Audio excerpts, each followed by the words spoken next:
नमस्कार मैत्रिणींनो, मी सावित्रा खडाखडेमध्ये तुम्हा सर्वांचं खूप खूप मनापासून स्वागत। तर आजचा ब्लॉग आहे हे शौर्यासाठी घरगुती आयुर्वेदिक खोकल्यासाठी आयुर्वेदिक औषध आणि मी त्याच्यासाठी बनवणारा आहे काढा। आणि इकडे बघा माझी आता देवपूजा पण चाललेली आहे।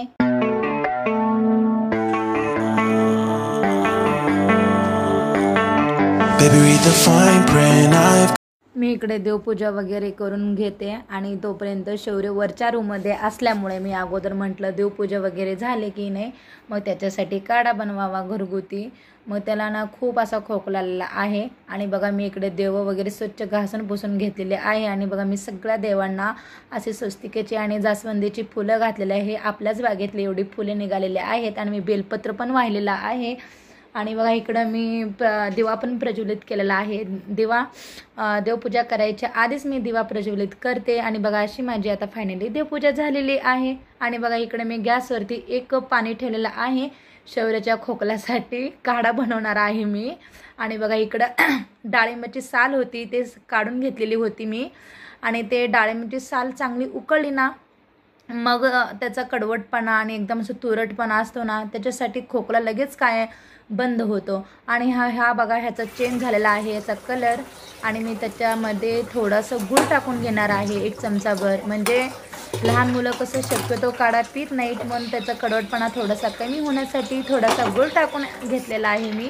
आणि शौर्यला मी 3-4 वेळा हॉस्पिटलमध्ये नेऊन आणलेला आहे, तरी पण त्याचा खोकला काही कमी झालेला नाही। आता शेवटी म्हणलं मी घरगुती काढाच बनवावा। बघा 1 कप पाणी ठेवलेलं, अर्धा कपच झालेला आहे काढा। आणि शौर्यला कसं काढा खूप आवडतो, तो खोकला आले की नाही घाबरून म्हणतो मम्मा माझ्यासाठी काढा बनव। पण मी अगोदर नेहमी दवाखान्यात जाऊन येते त्याच्यासाठी, मग 2-3 वेळा मी हॉस्पिटलमध्ये नेऊन आणलं त्याला, मग काही कमी न झाल्यामुळे मी त्याच्यासाठी घरगुती काढा बनवलेला आहे। आणि बघा शौर्य आता त्याची रिॲक्शन बघा कसं करतो तो काढा पिताना। मी स्पूनने एक सिरप देत आहे त्याला आणि तो सगळं फिनिश करून मी आता त्याला रेडी वगैरे करून स्कूलला पाठवणार चाललेला आहे। आणि हा कालचा ब्लॉग आहे, मग काल काय ब्लॉग पाठवता आला नाही काही कारणामुळे। आता शौर्य स्कूलला चाललेला आहे आणि त्यांचे पप्पा बाईकवरती सोडतायत। त्यांचे पप्पा कधी नसतात ना तेव्हाच मी शौर्यला स्कूलला सोडायला जाते। आणि बघा इकडे शौर्य आलेला आहे आता फायनली स्कूलला आणि मुले बघा त्याचं इकडे तिकडं बघणं चालू आहे। आणि शौर्य आता स्कूलमधून येईपर्यंत माझं डेलीचं काम चालू झालेलं आहे। बघा इकडं आई बाबा वगैरे रानात गेलते आणि आपल्या रानामध्ये एवढे लागले होते ना घोसावळं, गेल्या वर्षीचा हे वेल होतं आणि त्याला इतकी प्रचंड अशी घोसावळ लागली होती ना, एकदम असे कोळे कोळे आणि छान होते आणि बारीक होते।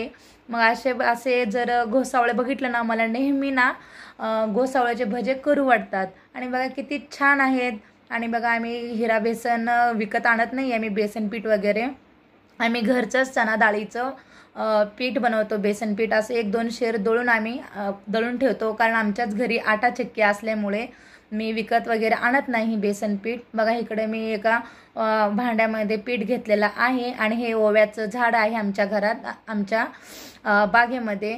आणि बघा मी ओवाचं पान सगळं कट करून घेतलेलं आहे स्वच्छ पुसून वगैरे। ओव्याच्या पानामुळे चविष्ट लागतात भजी आणि मी लाल तिखट ॲड केलेलं आहे आणि चवीपुरतं मीठ टाकून घेते। ओव्याच्या पानाचा ना सुगंध इतका भारी येतो ना, काही विचारची सोय नाही आहे। मी डेली भजे जेव्हा करते ना आपल्या बागेतलं ओव्याचं पान आणून मी त्याला स्वच्छ धुवून कट करून मगच भज्याला टाकते, कारण त्याची चव ना एकदम भन्नाट आहे ओव्याच्या पानाचं। आणि मी अजून थोडासा ओवा घेते आणि हातावरती क्रश करून मग मी अजून थोडंसं पिठामध्ये टाकून घेते, कारण ओव्यामुळे ना भजे अप्रतिम लागतात आणि भजे करायला ना एकदम असं भारी। ते काय एवढं अवघड नाही आहे भजे करणं वगैरे।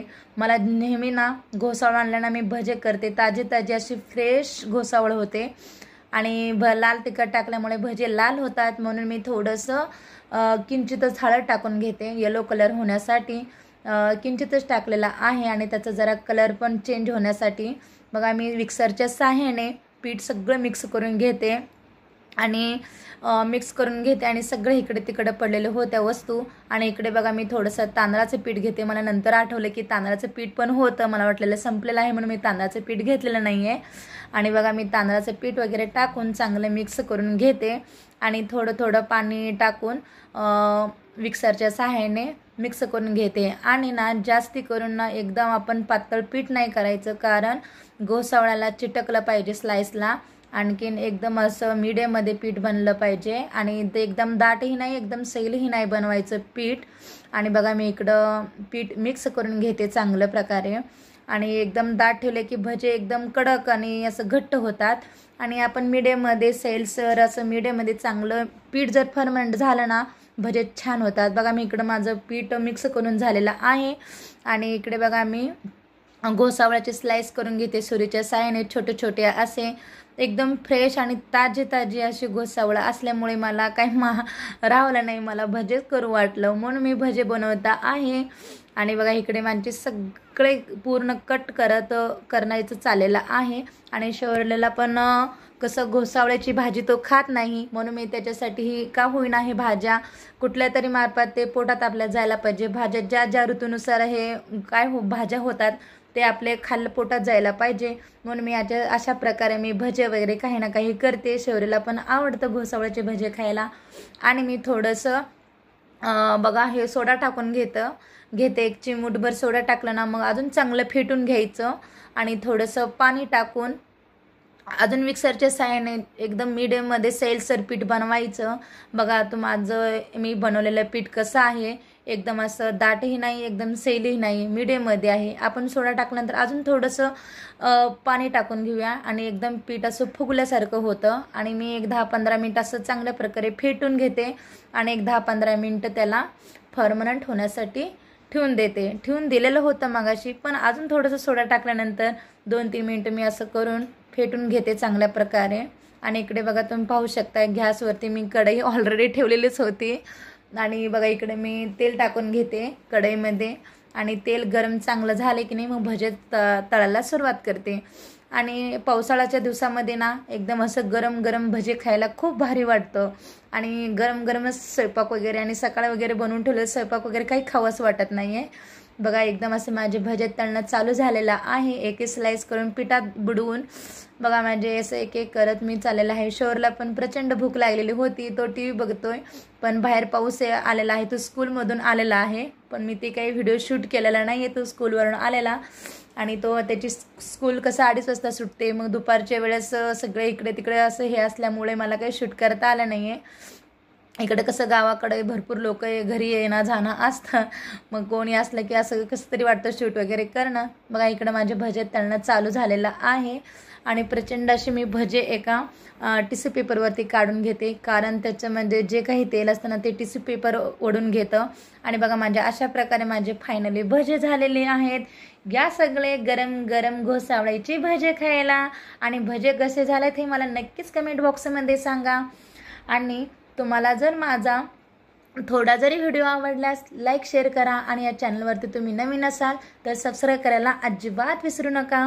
पुन्हा भेटूया अशा छानशा व्हिडिओमध्ये, तोपर्यंत बाय बाय।